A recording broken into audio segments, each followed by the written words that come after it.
நமசிவாய வணக்கம்.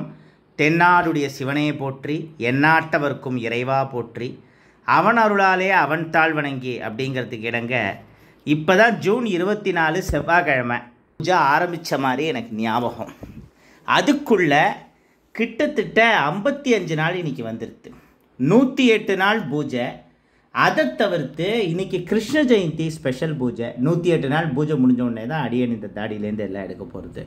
ஸோ இன்றைக்கி வந்து 55 நாள் காலையில் ப்ளஸ் நைட்டு கம்ப்ளீட் ஆகிருக்கு. கிருஷ்ண ஜெயந்திக்கான ஸ்பெஷல் பூஜை ப்ளஸ் இந்த சந்தன காப்பு, வராகர், கருடாழ்வார் எல்லாருக்கும் இந்த ஸ்பெஷல் சந்தனம் தான் கொரியரில் ஆர்டர் பண்ணுற நிறைய பேருக்கு பிரசாதமாக வந்து போயின்னு இருக்கு. கொரியர் டைரக்ட் எல்லாமே வராக கவசம், கருட கவசம் மாதிரி மந்திரங்கள் சொல்லி ரொம்ப ஸ்பெஷலாக பூஜை பண்ணுற சந்தனம் இது. இப்போ என்னென்னா கிருஷ்ண ஜெயந்தி இன்றைக்கி சில பேர் கொண்டாடுவாங்க, நாளைக்கு முக்கியமாக வைஷ்ணவர்கள். அது என்ன கணக்குனா இன்றைக்கி அஷ்டமி வர நாள் சில பேர் கொண்டாடுவாங்க. சில பேர் வந்து கிருஷ்ணரோட நட்சத்திரம் அது அந்த அஷ்டமிங்கிற திதியை விட முக்கியம்னு நினைப்பாங்க. நாளைக்கு ரோகிணி. ஸோ நட்சத்திரத்துக்கு இம்பார்ட்டன்ஸ் கொடுக்குறவங்க நாளைக்கும், அந்த அஷ்டமிங்கிற கிருஷ்ணர் பிறந்த திதிக்கு இம்பார்ட்டன்ஸ் கொடுக்குறவங்க இன்றைக்கும் கொண்டாடுவாங்க. கிருஷ்ணர் பிறந்த அஷ்டமி திதியும் முக்கியம், அவர் பிறந்த ரோகிணி நட்சத்திரமும் முக்கியம் அப்படின்னு நினைக்கிறவங்க 2 நாளுமே கூட செலிப்ரேட் பண்ணலாம். முதல்ல கிருஷ்ணாங்கிற அந்த பேருக்கு என்ன அர்த்தம்?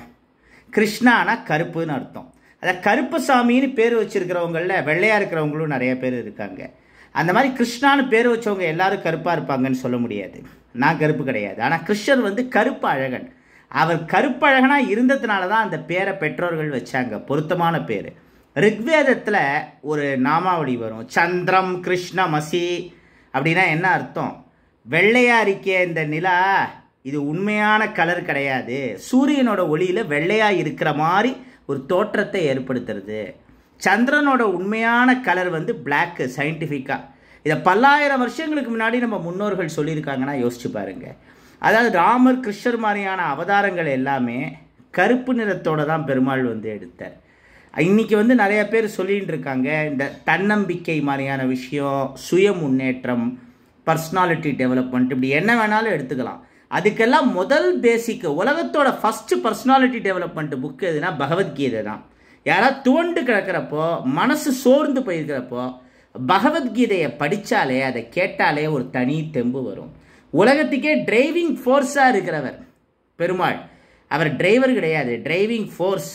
அதனால தான் அர்ஜுனனுக்கு தேரோட்டியாக வந்து நமக்கு வழிகாட்டியிருக்கார் பார்த்தசாரதி. அத்தகைய அந்த கிருஷ்ணரை வணங்கி எல்லா நலன்களையும் வளங்களையும் பெறுவோம். ராமாவதாரம் சூரிய வம்சத்தில் பெருமாள் பிறந்தார், கிருஷ்ணாவதாரம் சந்திர வம்சத்தில் பிறந்தார். சூரியனும் நானே சந்திரனும் நானே, சூரியன் சந்திரன் எல்லாம் என்னுடைய கண்களாக இருக்குது அப்படிங்கிறத குறிக்கிறதுக்காக தான் பெருமாள் இந்த அவதாரங்களை எடுத்தார்.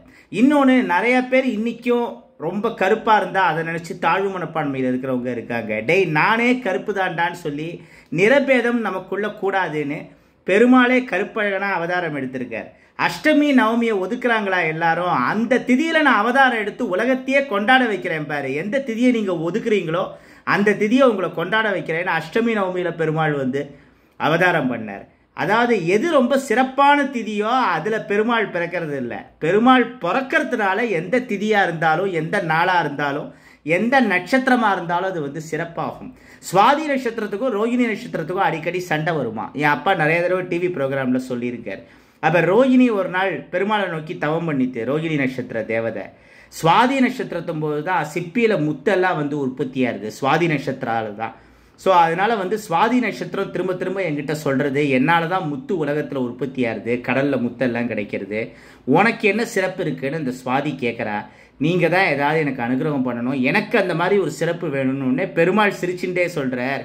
சுவாதி நட்சத்திரத்தால் முத்து தான் உற்பத்தி ஆகுது, நான் முத்து கிருஷ்ணனா உன் நட்சத்திரத்தில் பிறக்கிறேன் அப்படின்னு பெருமாள் ரோகிணி நட்சத்திரத்துக்கு வாக்கு கொடுக்குறார்.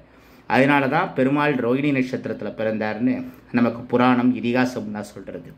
அப்பேற்பட்ட அந்த கிருஷ்ணனை நாம் மனதில் நினைப்போம், வேண்டுவோம். எத்தனை தடவை பார்த்தாலும் அழுக்காத விஷயம், நினைச்சாலே நமக்கு சந்தோஷத்தை தரக்கூடிய விஷயங்கள் என்னலான்னா கடல், சந்திரன், அந்த சந்திர வம்சத்தில் பிறந்த கிருஷ்ண பரமாத்மா, இவங்களெல்லாம் வந்து எத்தனை தடவை நினைச்சாலும் பார்த்தாலும் அழுக்காது.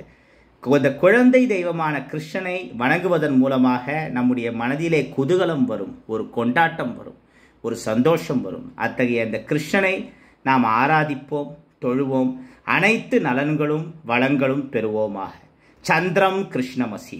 கிருஷ்ணார்ப்பண வஸ்து.